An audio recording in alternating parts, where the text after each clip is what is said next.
윤석열 대통령이 출근길 약식 기자회견을 중단하기로 했습니다. 대통령실은 기자와 비서관 간 설전을 언급하며 재발 방지 방안 마련 후 재개 여부를 검토하겠다고 했습니다. 남욱 변호사도 폭로를 시작했습니다. 천화동엔 1호가 이재명 시장 측 지분이라는 것을 김만배 씨에게 들어서 2015년부터 알고 있었다고 말해 이재명 대표 검찰 수사가 불가피하다는 전망이 나옵니다. 올해 종합부동산세 과세 인원이 지난해에 비해 30% 가까이 늘었습니다.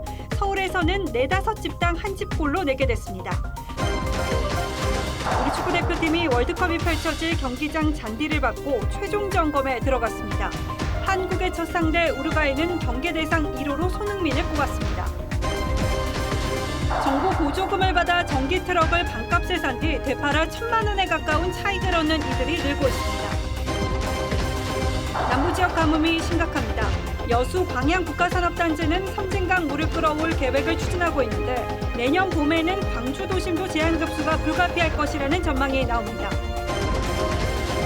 무소수를 넣지 않아도 차량 운행이 가능하도록 매연 저감 장치를 불법 개조한 업자 등이 무더기로 붙잡혔습니다.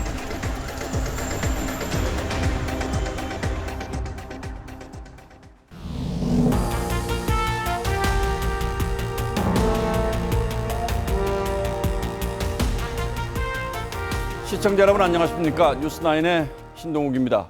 윤석열 대통령이 대통령실 이전의 상징과도 같았던 도어 스태핑, 즉 출근길 약식 회견을 전격 중단했습니다. 지난주 도어 스태핑에서 MBC 기자가 윤 대통령에게 무엇이 악의적이냐며 목소리를 높이고 대통령실 비서관과 고성으로 설전까지 벌이는 소동이 빚어지자 윤 대통령이 전격적으로 이런 결정을 내린 겁니다. 이번 결정은 MBC 기자가 벌인 소동이 발단이 됐지만 정부와 언론과의 관계 설정과도 맞물리는 문제여서 상당히 예민한 반응들이 나오고 있습니다. 대통령실은 근본적인 재발 방지 방안이 마련되면 재개를 검토하겠다는 입장이라고 하죠. 먼저 홍현주 기자가 오늘 대통령실의 발표 내용부터 정리해드리겠습니다. 윤석열 대통령 출근 직전인 오전 8시 54분 대통령실 대변인실은 오늘부터 도어 스태핑을 중단하기로 결정했다고 공지했습니다. 취임 이튿날인 지난 5월 11일 처음 시작한 이래 처음으로 출퇴근하시는 대통령이신데 좀 소감이 어떠신가요? 글쎄 뭐 특별한 소감 없습니다. 일해야죠. 특별한 사유를 제외하곤 61차례에 걸쳐 진행했던 대통령의 출근길 즉석 문답이 전격 중단된 겁니다. 대통령실은 최근 발생한 불미스러운 사태와 관련해 근본적 재발 방지 방안 마련 없이는 지속할 수 없다고 판단했다는 입장을 냈는데 고성을 지르는 등 불미스러운 일로 인해 본래 취지를 살리기 어려워졌다는 판단이 들었습니다. 지난주 도어 스태핑 때 윤 대통령이 MBC의 보도를 비판한 직후 MBC 기자가 윤 대통령에게 고성으로 질문하고 MBC가 뭘 악의적으로 했다는 거죠? 뭐가 악의적이에요? 뒤이어 이기정 홍보기획 비서관과 설전을 벌인 것을 문제 삼은 겁니다. 대통령실은 더 나은 방식으로 발전시킬 수 있다는 확신이 서면 재개를 검토하겠다는 입장입니다. 대통령실은 MBC 해당 기자의 등록 취소와 출입 정지, 교체 요청 등을 검토 중입니다. 출입기자단 관리와 도어 스태핑을 담당하는 대외협력 비서관은 이번 사태에 책임을 지고 사임했습니다. 한편 도어 스태핑을 하던 청사 1층 로비 안에서 출입문 방향을 볼 수 없도록 가벽이 설치됐는데 대통령실은 보안상의 문제로 오래전부터 검토돼 온 사안이라며 도어 스태핑 중단과는 무관하다고 했습니다. TV조선 홍현주입니다. 대통령의 도어 스태핑 중단을 두고 정치권도 충돌했습니다. 여당은 MBC의 난동으로 비롯된 것이라며 악의적 왜곡 보도부터 사과하라고 했고 민주당은 권위적인 발상이고 좀스러운 대응이라고 비판했습니다. 이어서 최민식 기자가 보도합니다. 여당은 도어 스태핑 중단의 모든 책임은 MBC에 있다고 강조했습니다. 김기현 의원은 소통 창구를 배설장처럼 혼탁하게 해놓고 사과도 문책도 않는 것은 자유가 아니라 방종이라고 했습니다. 소리를 지르면서 이게 무엇가 가짜뉴스인가요? 이렇게 떠들어대면서 하는 것은 제가 봤을 때 난동 수준이라고 봅니다. 배현진 의원은 이번 일을 MBC 슬리퍼 사태로 규정하며 과거 대통령 어느 분께도 슬리퍼를 신고 취재한 기자는 없었다면서 최소한의 원칙과 존중도 없는 MBC가 언론 자유를 방종의 방패로 삼고 있다고 지적했습니다. 하지만 야당은 대통령 스스로 국민과의 소통을 포기한 것이라고 비판했습니다. 특히 약식 회견장에 세운 가벽은 윤 대통령의 불통을 상징한다고 했습니다. 대통령이 야당 그리고 국민 앞에 철벽을 치고 대통령실은 언론과의 사이에 가벽을 세우니 대한민국 정치에 큰 절벽이 생긴 것입니다. 민주당은 MBC YTN 전현직 언론노조 관계자를 비롯해 언론단체들과 긴급 간담회를 열고 정부의 언론관을 비판했습니다. MBC는 대통령실의 조치에 대해 별다른 공식 입장을 내지 않았습니다. TV조선 최민식입니다. 예, 처음 시도되는 방식인 만큼 도스태핑이 문제가 된 건 이번이 처음은 아닙니다. 준비 안 된 증문즉답이 위험하다는 지적도 그동안 많았습니다. 그럼에도 불구하고 윤 대통령은 출근길 약식 회견을 자신의 트레이드마크처럼 생각해왔고 실제로 어렵지만 계속하겠다는 뜻을 밝힌 게 불과 얼마 전입니다. 그런데 왜 이렇게 사태가 꼬였는지 매일같이 그 현장에 있었던 김정우 기자에게 물어봐드리겠습니다. 자, 김 기자 어서 오십시오. 자, 도스태핑 때 고성 공방이 나온 게 지난주 금요일이었고 대통령실에서도 주말 사이에 여러 일들이 벌어진 것 같은데 물밑에서 어떤 일들이 있었다고 합니까? 예, 주말 내내 그 대통령실이 굉장히 긴박하게 움직였습니다. 예. 그 도스태핑을 마치고 들어가는 대통령의 뒷모습을 향해서 뭐가 악의적이냐 이렇게 외친 것에 대해서 윤 대통령이 상당히 충격을 받은 것으로 알려졌고요. 그리고 대통령실은 단순히 이게 질문이 아니라 고성의 항의 내지 난동으로까지 표현하면서 심각한 내부 분위기를 반영했습니다.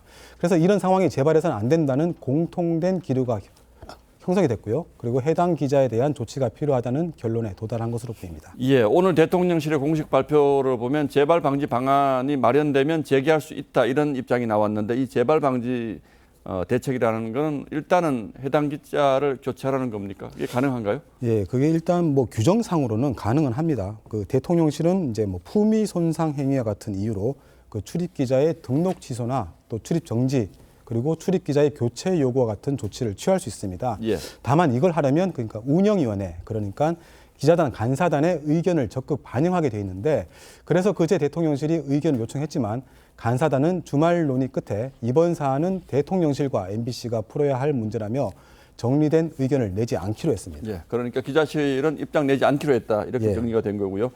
오늘 대외협력비서관이 사의를 표명했던데 이 비서관은 실제로 MBC 기자와 언쟁을 벌인 그 비서관은 아닌 거죠? 예, 언쟁을 벌인 것은 그 홍보기획 비서관이고 예. 이번에 그 사의를 표명한 비서관은 대외협력 비서관인데 예.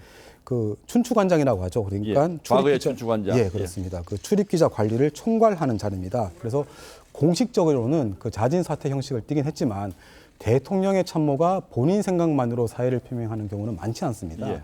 그래서 아마 대통령실 입장에서는 유관 비서관 한 명이 어떤 형식으로든 물러나기까지 했으니 MBC도 상응하는 그런 대처를 하라 이런 모양새가 될 수도 있습니다. 그런 요구가 있을 수도 있겠군요. 자, 기자실 분위기가 상당히 어수선할 것 같은데 대체로 기자들은 어떤 반응들을 보이고 있습니까? 뭐 사실 지난주에 그 순방 직전에 그 MBC 기자에 대한 전용기 탑승 배제 조치가 이루어지면서 순방 기간 내내 서로 그리 편치 못했던 건 사실입니다. 예. 출입 기자들이 대통령이나 정부 관계자를 상대로 취재를 해야 되는데 뭐 서로를 취재하고 또 견제하는 분위기가 이어져서 더욱 조심스러울 수밖에 없었습니다. 그런 기류가 귀국 후에도 이어졌고 결국 이번 소동까지 불거지게 됐죠. 그래서 출입 기자들도 개인이나 매체 성격에 따라서는 생각하는 바가 있겠지만 잘 내색을 하지 않고 있습니다. 조심스럽겠죠. 예, 그래서 다만 간사단의 입장문에도 포함됐듯이 특정 언론과 대통령실의 대결 구도가 이어지면서 다수 언론의 취재에도 영향이 있고 대통령과 언론의 소통이 제한받는 건 바람직하지 않다. 이런 기류가 강합니다. 자, 결국 대통령실에서 풀어야 하지 않겠습니까? 소통을 안 하겠다는 건 아니죠?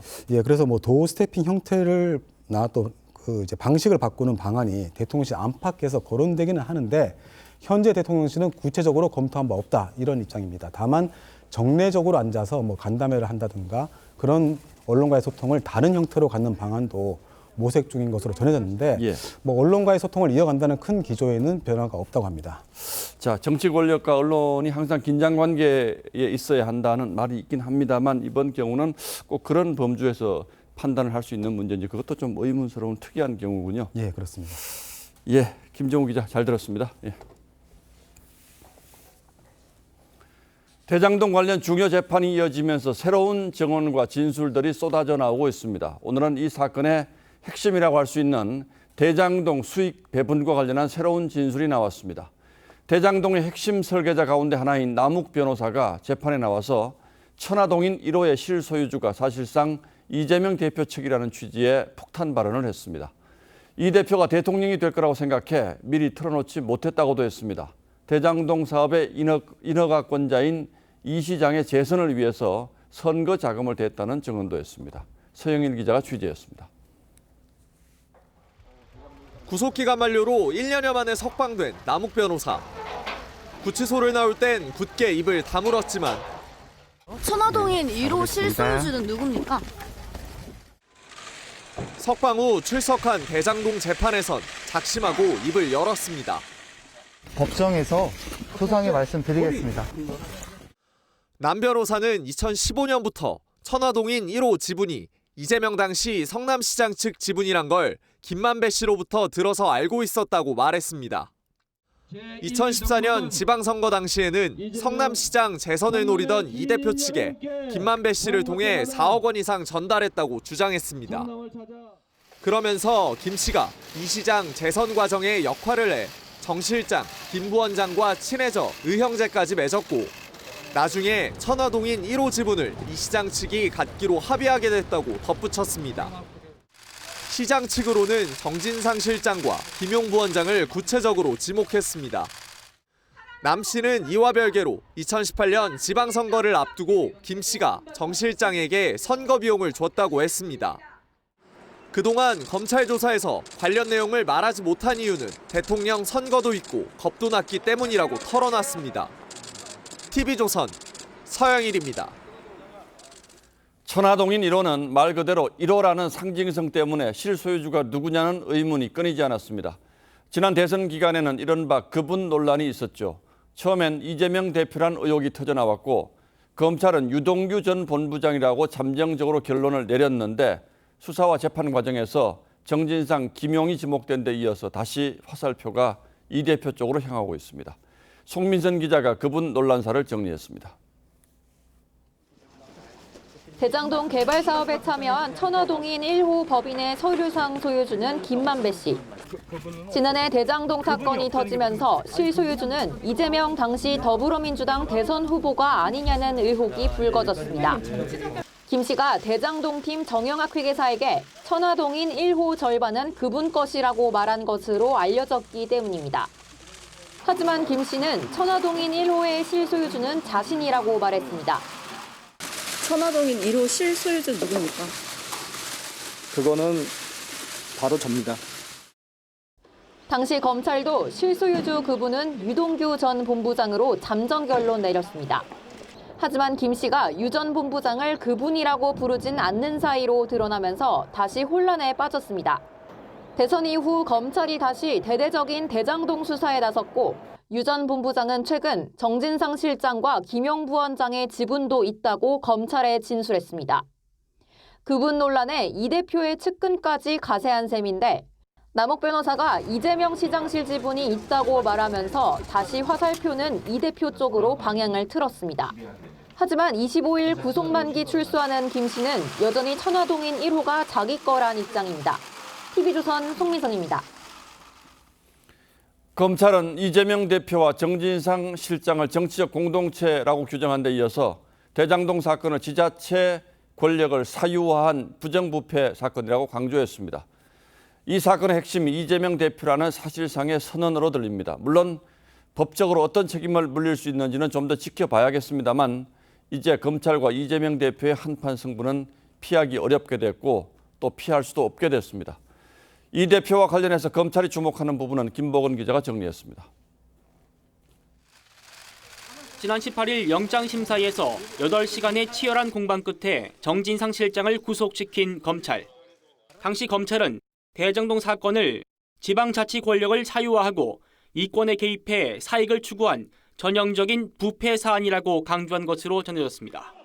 검찰 관계자는 정 실장 혐의의 중대성을 강조하는 과정에서 나온 표현이라고 했습니다. 이를 두고 검찰이 성남시 권력의 정점에 있었던 이재명 민주당 대표에 대한 직접 수사를 예고한 것이란 분석이 법조계 안팎에서 나옵니다.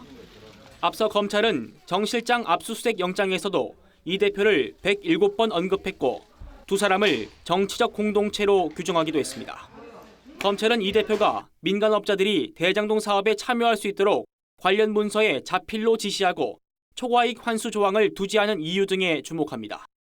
이 대표는 대장동을 공공개발하면서 공장지역 공원화와 연계하겠다고 했지만 이런 계획은 모두 대장동 팀의 로비 등으로 물거품이 됐습니다. 결국 성남시는 1,000억 원대 수익을 챙기는 데 그쳤지만 대장동 팀은 4천억 원이 넘는 배당금을 챙겼습니다. 이 대표가 이런 사업 진행 과정을 얼마나 알았고 또 관여했는지를 밝혀내는 것이 검찰 수사의 핵심이 될 전망입니다. TV조선 김보건입니다. 민주당은 반발과 위기감이 섞인 복잡한 시선으로 이 사태를 바라보고 있습니다. 이 정도면 이 대표가 최소한의 유감 표명이라도 해야 하는 것 아니냐는 말도 나오고 김용, 정진상 두 측근이 당직을 갖고 있는 게 부적절하다는 내부 비판도 있습니다. 물론 겉으로는 아직 반발 목소리가 더 크게 들리지만 민주당의 내심이 매우 혼란스러운 것만은 분명한 듯합니다. 정민진 기자가 취재했습니다.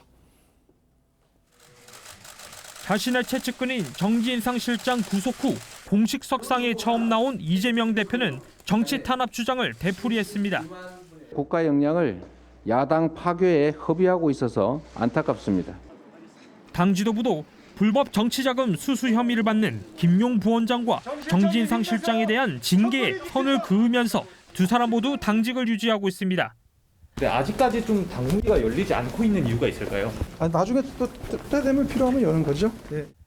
하지만 당내에선 부정부패 기소 시 당직 정지를 명시한 당헌 80조를 적용해야 한다는 요구가 나왔습니다. 당헌 80조 적용 문제에 대해서 논의를 좀 해야 될 때가 된 거 아니냐 이런 생각입니다. 이 대표의 유감 표명을 촉구하는 목소리도 나왔습니다. 어느 정도 소명이 됐다는 얘기, 최측근 인사가 연이어 이렇게 구속이 되면은 최소한의 유감 표시 정도. 당내 한 중진 의원은 이 대표 본인이 기소돼도 당 대표를 포기하지 않을 것 같다며 유감 표명조차 안 하면 문제는 더욱 커질 것이라고 했습니다. TV조선 정민진입니다. 다음 뉴스입니다. 오늘 많은 분들이 주택종합부동산세 고지서를 받으셨을 겁니다. 대상자가 122만 명이라고 하니까 적은 숫자는 아니죠.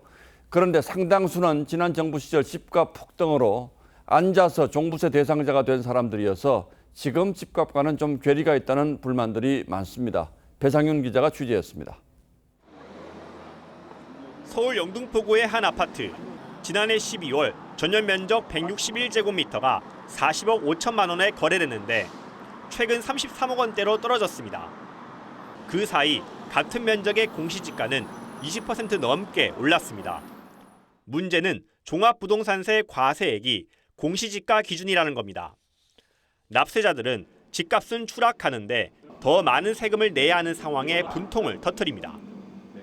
1월 달에 산정된 공시가로 12월 달에 세금을 내는 것은 확실히 부당하다고 느끼고 있죠.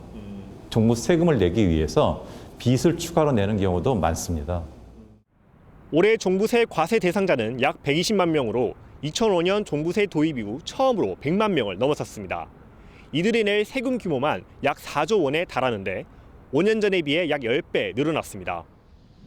정부가 1가구 1주택자에 한해 3억 원을 특별 공제하려 했지만 야당 반대로 무산되면서 대상자가 약 10만 명 더 늘어난 겁니다. 일부 납세자는 소송도 불사하겠다는 입장입니다. 365일 세금 때문에 정말 하루하루가 너무 힘들어요. 올해도 소송을 하려고 준비를 하고 있어요.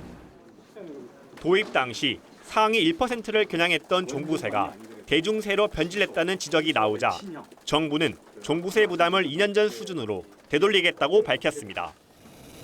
하지만 이 역시도 국회에서 관련 법안을 처리해야 하는 만큼 논란은 한동안 지속될 전망입니다. TV조선 배상윤입니다. 최근 집값이 많이 떨어지면서 공시가보다 실제 거래 가격이 더 낮은 역전 현상이 곳곳에서 나타나고 있습니다. 실거래가가 공시가에 바로바로 반영되지 않기 때문에 생기는 현상이죠. 종합부동산세 논란에도 다시 불이 붙었습니다. 지금 이 상황을 어떻게 봐야 할지 홍혜영 기자와 따져보겠습니다. 자, 홍 기자, 공시가라는 게 있죠. 이게 언제 어떻게 결정이 되는 겁니까? 네, 공시가격은 해마다 1월 1일을 기준으로 정부가 고시하는 표준 부동산 가격입니다. 이 보유세나 건강보험료를 매길 때, 또 복지혜택 수급 자격을 따질 때 기준으로 쓰입니다. 이 공시가격이 실제 집값에 크게 못 미치는 경우가 많았어서 지난 정부 때 이 격차를 줄이는 현실화 방안을 내놨습니다. 아파트의 경우 공시가가 집값의 70%도 안 되던 이 비율을 순차적으로 올려서 2030년까지 90%까지 만든다는 게 목표입니다. 공시가가 올해 1월 1일부로 결정이 됐는데 지금 11월 달이니까 그 사이에 집값이 많이 떨어지면서 공시가가 더 비싼 집들이 많이 생겨났다는 거고요. 네, 계속 오르던 집값이 올해 들어서 이렇게 가파르게 떨어졌는데요. 그러면서 일부 지역에서 최근 거래된 집값이 1월 1일에 산정했던 공시가격보다 더 낮은 현상이 나타나고 있습니다. 예. 잠실과 인천에선 최근 거래가가 공시가보다 3천만 원이나 낮은 곳이 나타났고 또 대구에선 공시가보다 5천만 원 넘게 싸게 거래된 곳도 있었습니다. 집 살 때 받은 대출 금리는 계속 오르는데 이 집값보다 더 높은 기준에 맞춰서 세금을 내라고 하니 납세자들의 불만이 커지는 겁니다. 9억을 넘는 고가주택의 경우에는 현실화율이 거의 80%대로 올라갔거든요. 그런데 매매 가격이 20% 이상 빠지게 되면은 공시가격보다 낮아지게 되니까 이런 현상이 고가주택 위주로 나타나고 있는. 예, 그래서 정부가 조만간 대책을 낸다고요? 네, 정부는 당초 이 공시가격 현실화율을 내년엔 올해 수준으로 유지하고 이 전체 계획은 1년 늦추기로 했었는데요. 집값이 계속 떨어질 거란 전망이 나오면서 이 정도로도 부족하다고 판단한 듯합니다. 조세 정의에도 맞지 않는 무리한 이념적인 접근이라고 보고 있습니다. 그래서 저희는 90% 현실화율이라는 것은 가격의 등락 흐름을 생각했을 때 성립할 수 없는 비현실적인 목표이고요. 자, 그래서 정부가 구체적으로 어떻게 하겠다는 건지 좀 취재가 됐습니까?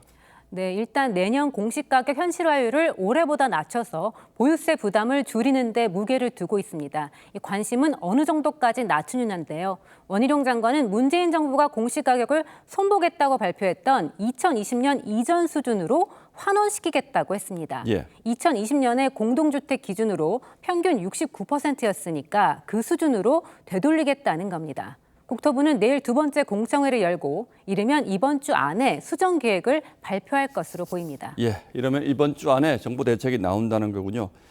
종부세 자체가 또 이중과세라는 논란도 적지 않은데 집값이 떨어지니까 억울하다고 느끼는 분들이 좀 더 많을 수는 있겠군요. 예, 홍영 기자 잘 들었습니다.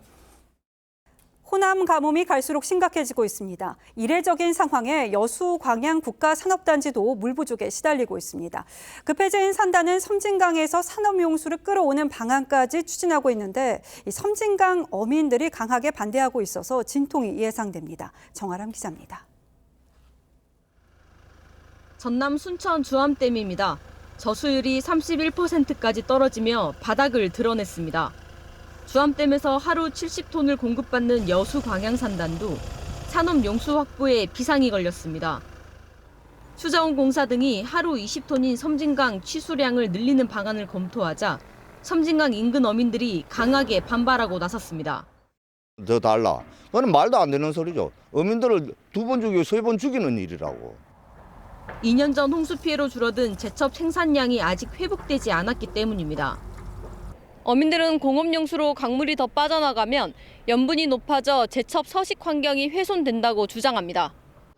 제첩 채취 어민들은 생계의 터전이 사라질 위기라고 호소합니다. 기수역에서 자라는 모든 생물 자체가 자라서 서식을 할 수가 없습니다. 사지로 내모는 행국이죠. 관련 법에 따라 국가산단은 하천물을 사용할 수 있지만 추가 치수를 하려면 반드시 지자체와 주민 동의를 받아야 합니다. 수자원공사는 적절한 보상책을 마련할 계획입니다. 하지만 섬진강 범람 피해 보상도 2년째 난항을 겪는 상황이라 섬진강 인근 주민의 반발은 쉽게 해소되지 않을 전망입니다. TV조선 정아람입니다. 지난해 요소수 품귀 현상으로 가격이 10배까지 뛰면서 화물 트럭 운전자들이 큰 불편을 겪었죠. 요소수를 주입하지 않아도 운행이 가능하도록 불법 개조한 정비업자 등이 무더기로 붙잡혔습니다. 운전자들은 한 달에 3, 4만 원 들이는 대신에 개조 작업에 200만 원 안팎을 들였습니다. 이들의 소탐대실로 우리 환경은 또 한 번 망가졌습니다. 구자영 기자입니다. 경찰관이 한적한 국도 갓길에 서 있던 화물차를 덮칩니다. 운전석에 있던 남성의 노트북을 압수합니다. 그대로 들고 내려오세요. 요소수의 양을 제대로 파악하지 못하도록 전자 제어 장치를 불법 개조하는 현장입니다.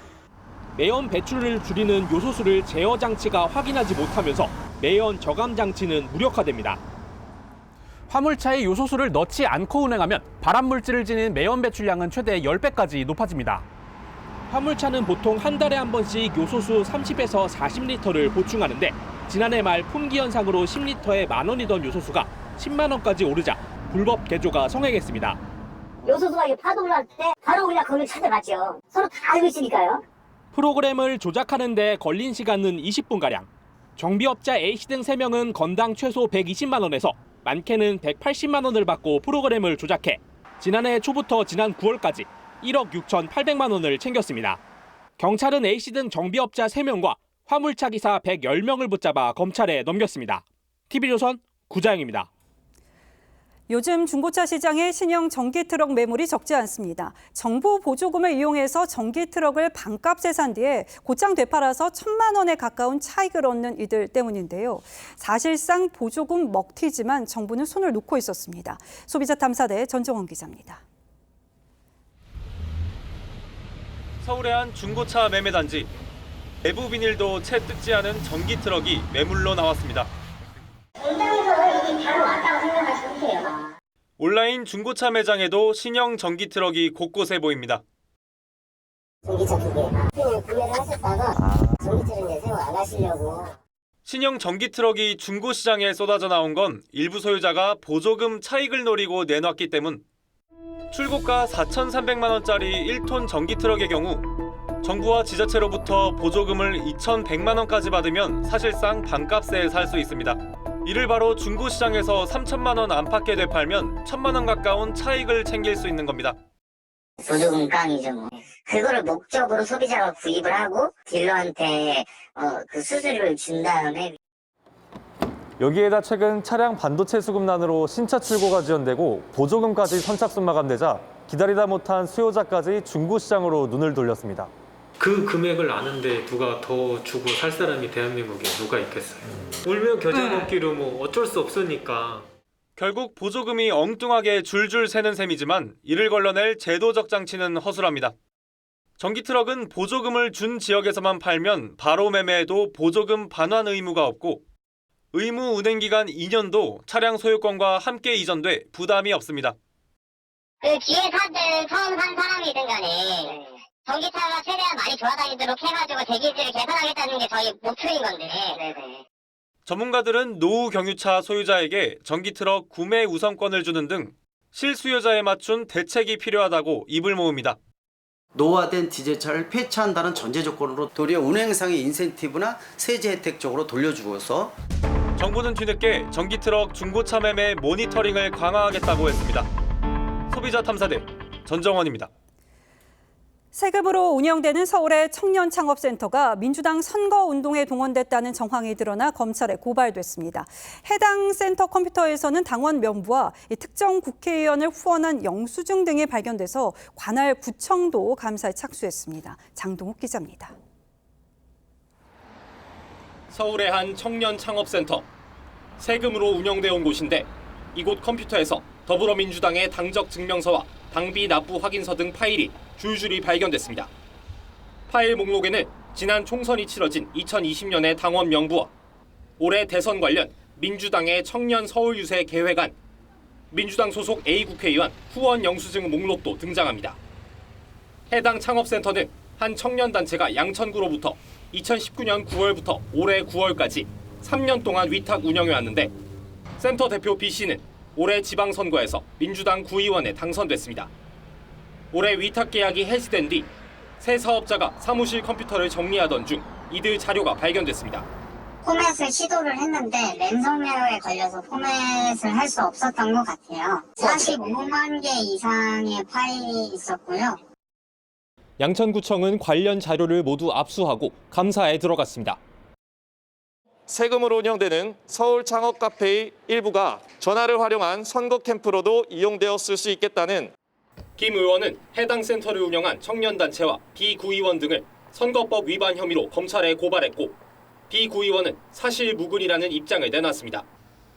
서울시는 감사와 수사 결과에 따라 보조금 환수를 검토 중입니다. TV조선 장도우입니다. 다음 뉴스입니다. 민주당을 중심으로 한 야3당이 이태원 참사 국정조사 계획서를 국회에 제출했습니다. 오는 24일 본회의에서 처리한다는 계획입니다. 여당은 반대하면서도 예산안 처리 먼저 하고 협의하자며 협상의 여지를 남겼습니다. 이태원 참사 국정조사 전망을 신유만 기자에게 물어봤습니다. 김진표 국회의장 주재로 이태원 참사 국정조사 논의를 위해 여야 원내대표가 마주 앉은 자리에서 국민의힘 주호영 원내대표가 협상의 여지를 열어뒀습니다. 저희들은 예산 처리 이후에는 협의에 응해서 국정조사 할 수 있다는 그런 입장을. 여당은 오전에 의총을 열어 국정조사를 수용할 수 없다는 입장을 정리했지만 준 예산 사태까지 거론되는 상황임을 감안해 협의 여지를 둔 것으로 해석됩니다. 민주당은 여당의 제안을 긍정적으로 평가하면서도 24일 본회의에서 처리하겠다는 입장은 바꾸지 않았습니다. 여당의 그런 전향적인 입장에 대해서 저희가 내부 검토를 통해서 내부 검토와는 또 별개로 24일 국회 본회의에서는 국정조사 계획서가 채택되도록. 거대 야당이 단독 처리할 경우 1999년 IMF 외환위기 국정조사 이후 역대 두 번째 반쪽 국조가 됩니다. 여야 합의가 없으면 자료 제출과 증인 출석에 기관 협조를 기대하기도 어렵습니다. 국정조사를 하더라도 공무상 기밀 누설이라든지 수사의 방해 우려 때문에 조사의 한계가. 김진표 의장은 당초 오늘 정오였던 국조 명단 제출 시한을 내일 오후 6시로 늦추며 협상 여지를 열어뒀습니다. TV조선 신유만입니다. 120조 원을 들여서 차세대 메모리 반도체 생산 기지를 짓는 용인 반도체 클러스터 인허가 문제가 3년 만에 해결됐습니다. 반도체 강국 육성을 위한 한 고비는 넘겼습니다만 국내 반도체 지원을 위한 반도체 특별법이 넉 달째 국회에서 계류 중이어서 아직은 넘을 산이 많습니다. 유혜림 기자가 취재했습니다. 2019년 120조 원을 투입해 용인 반도체 클러스터를 짓기로 한 SK 하이닉스. 하지만 3년 넘게 첫 삽도 뜨지 못했습니다.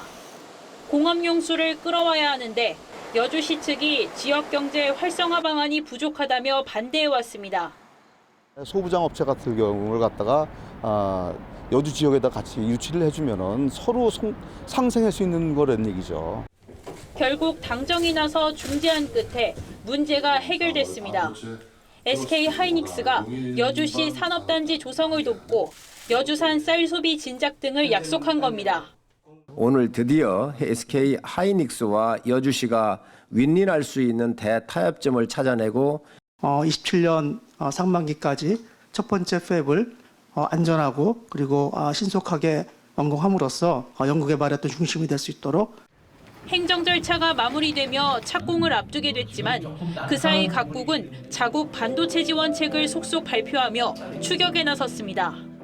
미국에 이어 대만까지 반도체 분야 세액 공제율을 25%로 올리기로 한 겁니다.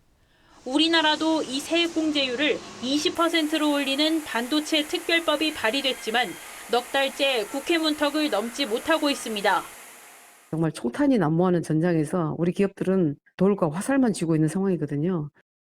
반도체법 통과가 늦어지면서 위기에 빠진 K반도체를 구할 골든타임을 놓칠 수 있다는 우려가 나오고 있습니다.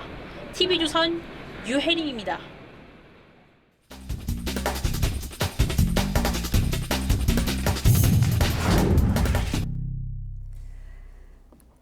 세계 경제의 불확실성이 그 어느 때보다 큰 상황이죠. 우리 경제를 살릴 활로는 없을까? TV조선 글로벌 리더스 포럼에서 세계 석학들의 진단을 들어봤습니다. 먼저 낙관적 전망을 내놓지는 않았습니다. 인플레이션과 고금리 그리고 경기 침체의 지속을 경고했습니다. 그럼 이들이 내놓은 위기 속 돌파구는 정준영 기자가 설명드리겠습니다. 9% 넘게 치솟았던 미국 소비자 물가지수는 지난달 7%대로 떨어졌습니다. 그러자 시장에선 곧 긴축이 끝날 거란 기대가 퍼졌습니다. 하지만 글로벌 리더스 포럼 기조연설에 나선 2018년 노벨 경제학상 수상자의 생각은 달랐습니다. But I think we have potential for high interest rates and slow growth for 1 to 2 years. It could be longer. It's unlikely to be shorter. But I think that's the outlook that's faced by our countries. 인플레이션 이후 상황도 문제입니다. 경제 석학들은 향후 세계 경제가 심각한 경기 침체를 피할 수 없을 것이라고 경고했습니다. 고금리가 장기간 유지되면 가계 이자 부담은 눈덩이로 불어나고 기업도 돈줄이 끊겨 신흥국은 부채 위기에 직면할 수 있습니다. Federal Reserve will raise interest rates to probably 5% and then just wait a long time. We will actually get negative growth in the world for the first time. 러시아, 우크라이나 전쟁과 중국의 경기 둔화, 미중 갈등 같은 대외 악재도 수두룩합니다. 한편 로고프 교수는 탈중국 자본이 한국이나 일본, 동남아 등 새로운 투자처를 찾을 것이라며 좋은 기업 환경을 만드는 게 한국 정부의 과제라고 조언했습니다. TV조선 정준영입니다. 이번 포럼에서는 대한민국의 미래와 직결된 산업 인력 부족도 심도 있게 논의됐습니다. 우리 사회가 심각하게 보고 있는 인구 감소와 맥이 닿아 있는 문제로 외국인 근로자를 대상으로 한 이민 정책도 적극적으로 검토돼야 한다는 조언이 나왔습니다. 우리 산업계 현장 상황을 한지은 기자가 살펴봤습니다. 텅 빈 공장에서 한 작업자가 홀로 염료기계를 돌립니다. 본래는 서너 명이 함께해야 하는 작업. 이 회사의 원료 합성 실무자는 2달째 공석이고 연구원은 연봉을 2배 올렸지만 1년째 지원자가 나오지 않고 있습니다. 엄청 채용 공고를 했죠. 해도 안 되니까. 노동력 부족을 호소하는 서비스 산업 현장은 한두 곳이 아닙니다. 통계청이 발표한 지난해 인구 성장률은 마이너스 0.2%. 현재 3,700만 명대인 일할 수 있는 사람은 2030년대 말에는 3천만 명이 채 안 될 전망입니다. 미국 인구정책연구의 권위자인 로버트 허머 미 노스캐롤라이나대 석좌 교수는 이런 문제 해결을 위해 외국 노동자를 적극 받아들이는 대체 이민을 제안했습니다. And with open arms and with policies that help facilitate integration and benefits and kids' education, and that's the win-win strategy.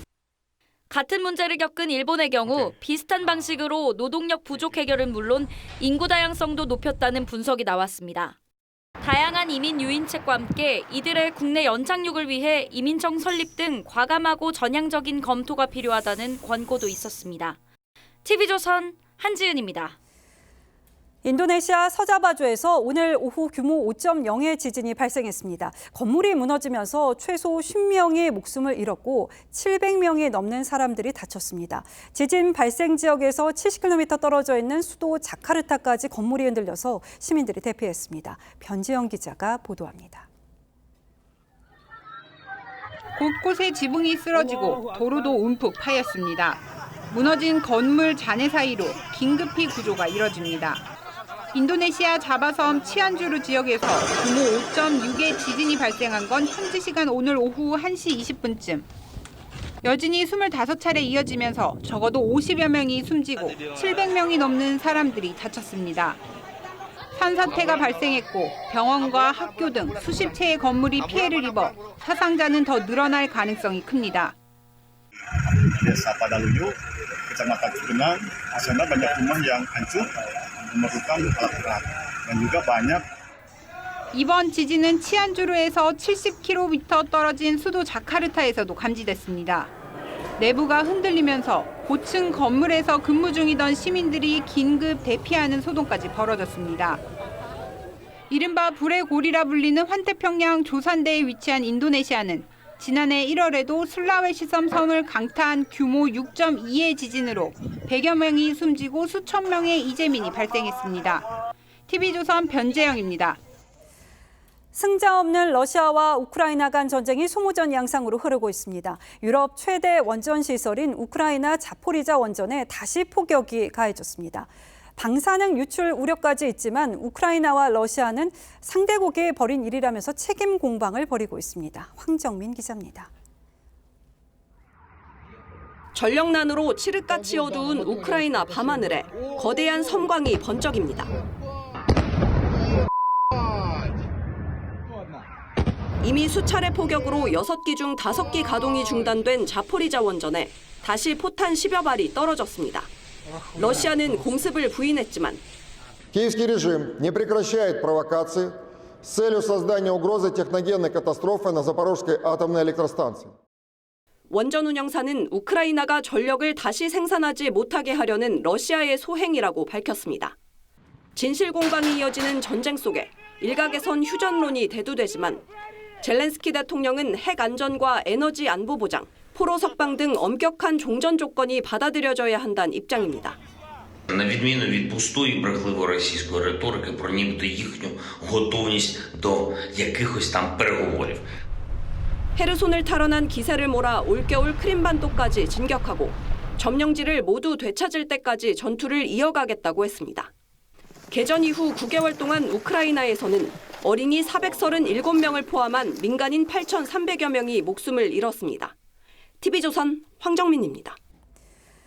미국 3대 음악상인 어메리칸 뮤직 어워드에서 방탄소년단이 5년 연속 수상의 쾌거를 이뤘습니다.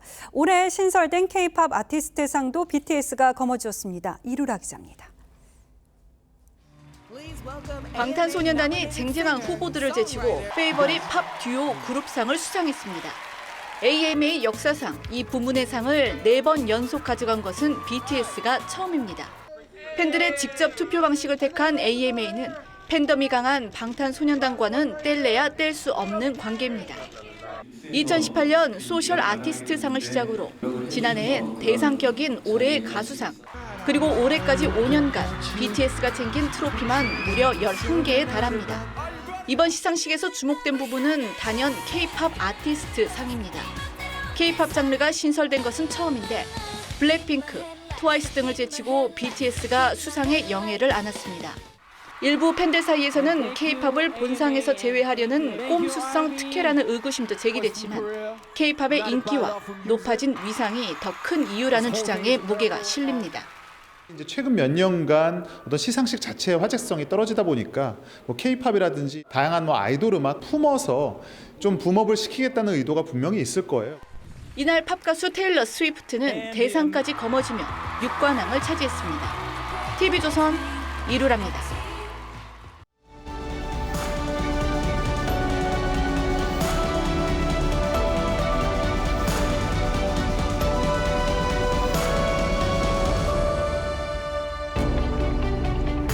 트럼프는 올해의 인물을 비롯해 타임지 표지에 이렇게 여러 번 올랐습니다. 그중에 압권이 이 풍자 3부작이죠. 백악관 집무실에 앉아서 강풍에 휘말린 트럼프를 시작으로 물이 허리까지 들어찬 장면이 이어졌습니다. 폭풍우 몰아친다는 제목은 트럼프로부터 입막음조로 거액을 받은 포르노 배우의 예명이기도 합니다.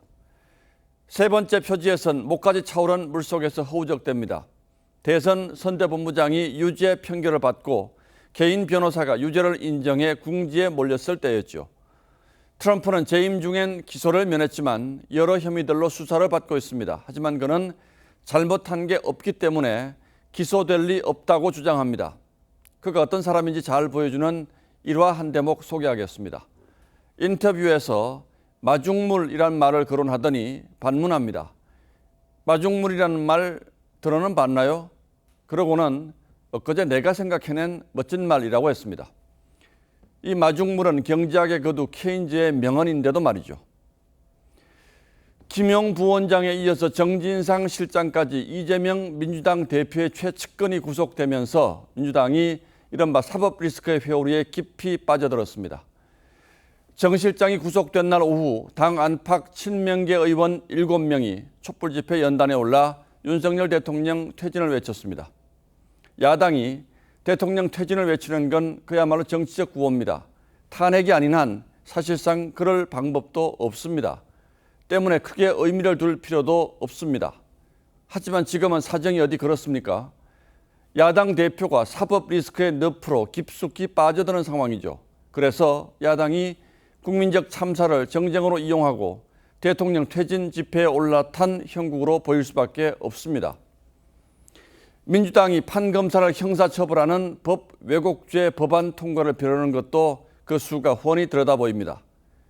그럴수록 민주당 내에서는 대표와 측근의 개인적 의혹과 혐의에 당의 명운을 걸어서는 안 된다는 걱정 또한 크가는 게 사실입니다. 강경파에게 더는 끌려가지 말고 사법 리스크에서 빠져나갈 출구 전략이 절실하다는 목소리도 나오고 있습니다. 이제 이재명 대표 수사는 그야말로 턱 밑까지 차올랐습니다. 유동규 전 본부장에 이어서 풀려난 남욱 변호사도 법정에서 이재명 성남시장실 대장동 지분을 폭로하고 나섰습니다. 그런데 이 대표는 여전히 검찰 수사를 조작이라고 규정하며 정치적 강경 대응에 선두를 지키고 있습니다. You would explain the math of this to me? I mean, where's the sense of risking the lives of the 8 of us to save one guy? 20 degrees. Anybody want to answer that? 야당의 불행은 정치의 불행으로 이어지고 정치의 불행은 곧 국가의 불행이자 국민의 불행입니다. 이 위험한 질주는 대체 어디서 어떻게 끝날까요? This Ryan better be worth it. 11월 21일 앵커의 시선은 도대체 어디로 가는 겁니까? 였습니다.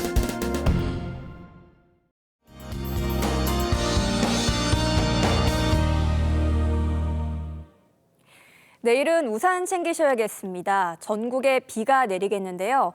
내일 오후부터 모레 오전까지 이어지겠습니다. 서울을 비롯한 대부분 지역은 5에서 20mm가 예상되는데요.